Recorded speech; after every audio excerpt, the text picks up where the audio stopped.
Shalom, this is Amav from Yasha Allah Banaparium. This is Amav, son of Israel, son of Ephraim. Before I get started, I'd like to give all praises and honors to my power, Yahweh, by Hashem, Yahushua, by Hashem, Rakakadash. Shalom to the Akim Agwath and the Baya that be between this video. That is peace to the brothers, sisters, and the children that be between this video. Salaki. Do a quick lesson on talking about service in the ministry and how you're supposed to carry yourself in the ministry. We're going to start in Salaki. We're going to start in Romans chapter 15, verse 1, and it reads, "We then that are strong ought to bear the infirmities of the weak and not to please ourselves." And a good precept to explain what that's saying is Colossians chapter 4, verse 5, and reads, "Walk in wisdom toward them that are without, redeeming the time." So, you got to understand a lot of people don't have the wisdom and they're trapped in the world. So if they have questions, you need to be slow to anger and be able to teach and do it for the edification's sake, because some people just don't know. Actually, what's the time you didn't know before you came to truth? So you gotta remember that. Let your speech be always with grace, seasoned with salt, that ye may know how ye ought to answer every man. So again, that goes back, you being understanding, and when you're talking to people about this, and not being quick to anger. So let's go back to Romans. This is the book of Romans, chapter 15, verse 2, and it reads, "Let every one of us please his neighbor for his good to edification." Our job is is to teach and gather the elect, help gather the elect, which goes into teaching and spreading this gospel. And the precept for that is John chapter 21, verse 17, and it reads, "He said unto him the third time, Simon, son of Jonas, lovest thou me?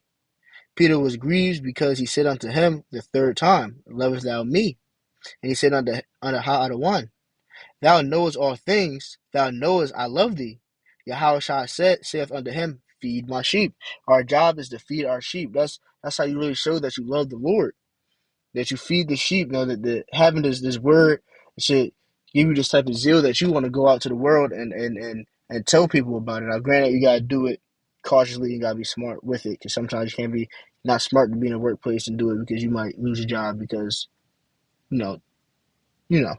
But you should want to be out there spreading this gospel, the truth, the real gospel. I can't slack it. But I did really read too, and then also I want another precept for that. I slack it. This is the book of Romans, chapter 15, verse 3, and it reads, "For even Hamashiach pleased not himself, but it is as it is written, the reproaches of them that reproach thee fell on me." And a precept for that. The Most High wasn't out here, Yahushua wasn't out here doing what he was doing just for himself. It wasn't up to him. He didn't want to die, but he had to. This is the book of Luke, chapter 2, chapter 49, and it reads, "And he said unto them, How is it that ye sought me? Was ye not that I must be about my father's business?" He's about his father's business, which is giving out this word and getting the elect together. And we have to be in the same steed as Yahushua was. The same mission and act the same way. Now, of course, we can't be we'll go off and fall, but you have to get back up and keep pushing. We can't be like Yahushua in that sense, but we need to be like Yahushua. There's a book of 2 Timothy chapter 2, verse 10, and it reads, "Therefore I endure all things for the elect's sake, that they may obtain the salvation which is in Hamashiach Yahushua with eternal glory." So that's what we're here for. We're here for the elect's sake, the Bakarium. We're here to help gather that and help gather them and help preach his word out and spread this gospel, put this living water in the streets. So I can't misspell that. Philippians. The book of Philippians chapter 2, verse 1, and it reads, "If there be therefore any consolation in Hamashiach, if any comfort of love, if any fellowship of spirit, if any bowels and mercies, fulfill ye my joy, that ye be like-minded, having the same love, being on one accord of one mind. Let nothing be done through strife or vainglory, but in lowliness of mind, let each other esteem other other better than themselves. Look not look not every man on his own things, but every man also on the things of others. Let this mind be in you, which was also in Hamashiach, Yahushua. Again, need to be in the same the stead of Yahushua. Act as Yahushua. You know, we're not supposed to be out here with strife and anger and all that stuff.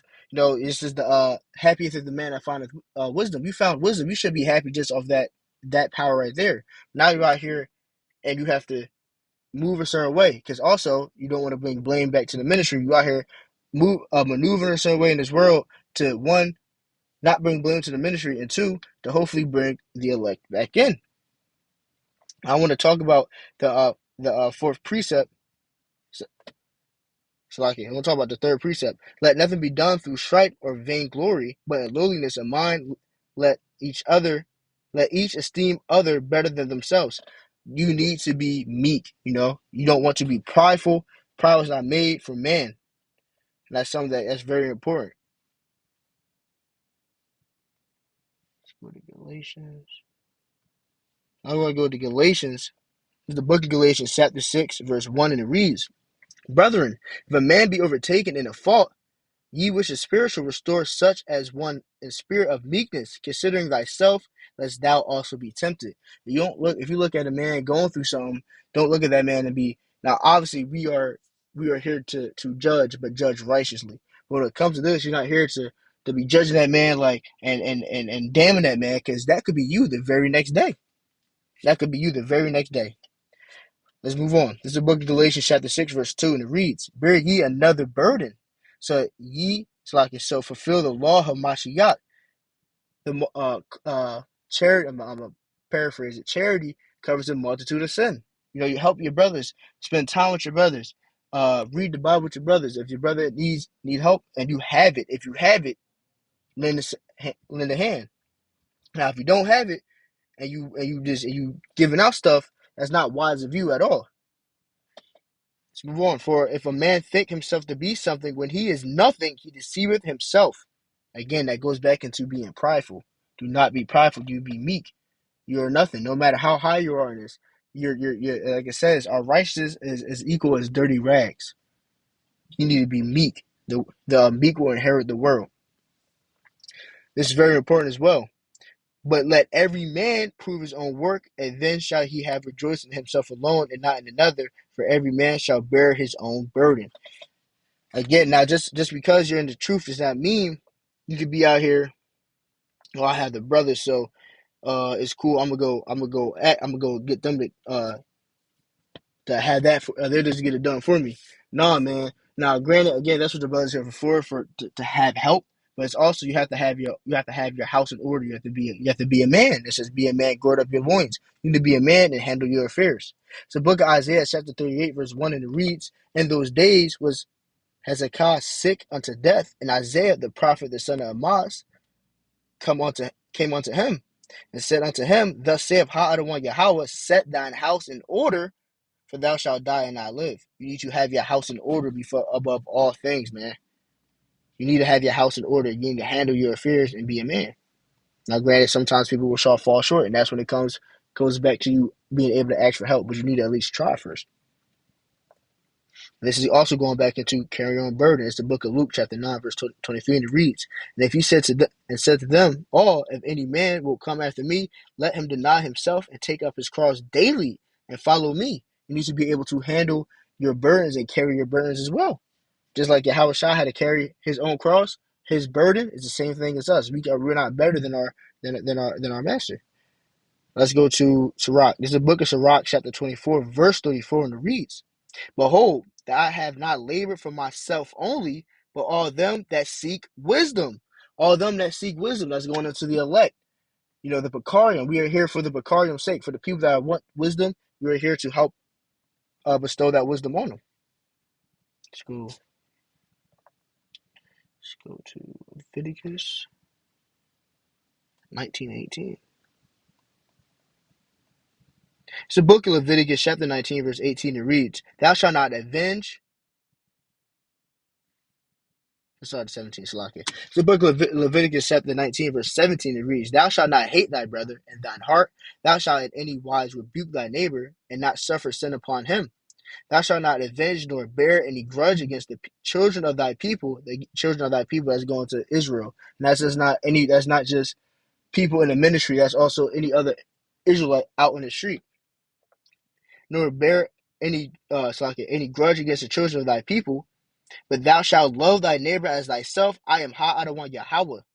And that neighbor is going to Israel as well. Now, obvious as well, you're supposed to, as a precept that says you're supposed to be at peace with all men. But it's really for other Israelites.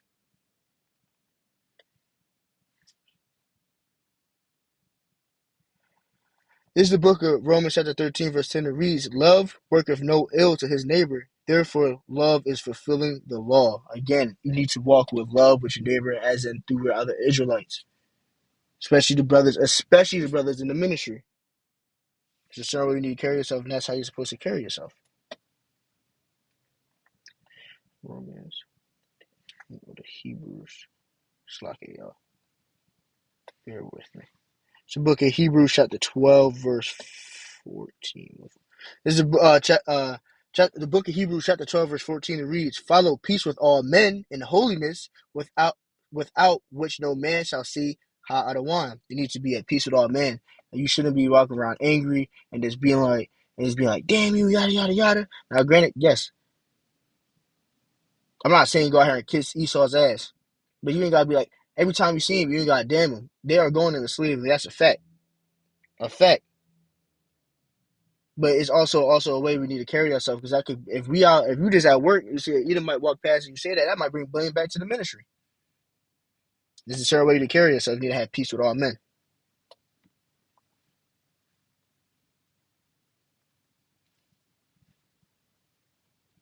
This is the book of Romans, chapter 12, verse 18. It reads, If it be possible, as much as lieth in you, live peaceably with all men. Like it says, though, if it be possible. Now, don't be what the elder like to say, don't be no church boys, no choir boys, and let people disrespect you and all that. But you should try and at least and strive to be peaceful with all men. And we're going to end it off right here, the book of Matthew, chapter 7, verse 9. Or what man is there of you whom his son asks bread, and will he give him a stone? Or if he asks a fish, will he give him a serpent? If ye then, being evil, know how to give good gifts unto your children, how much more shall your Father which is in heaven give good things to them that ask him? Right, this is the point. This is the book of Matthew, chapter 7, verse 12, and it reads, Therefore all things whatsoever ye would that men should do to you, do ye even to them, for this is the law of the prophets. And basically that's saying, this is what the people in the world say, the golden rule, treat people how you like to be treated. But Adorat Zab, this lesson was able to give you guys peace and is edifying for you guys. Before we close out, I'd like to give all praises and honor to my power, Yahweh, Ba'ashem, Yahweh Shah, Ba'ashem Rakakadash, Shalom.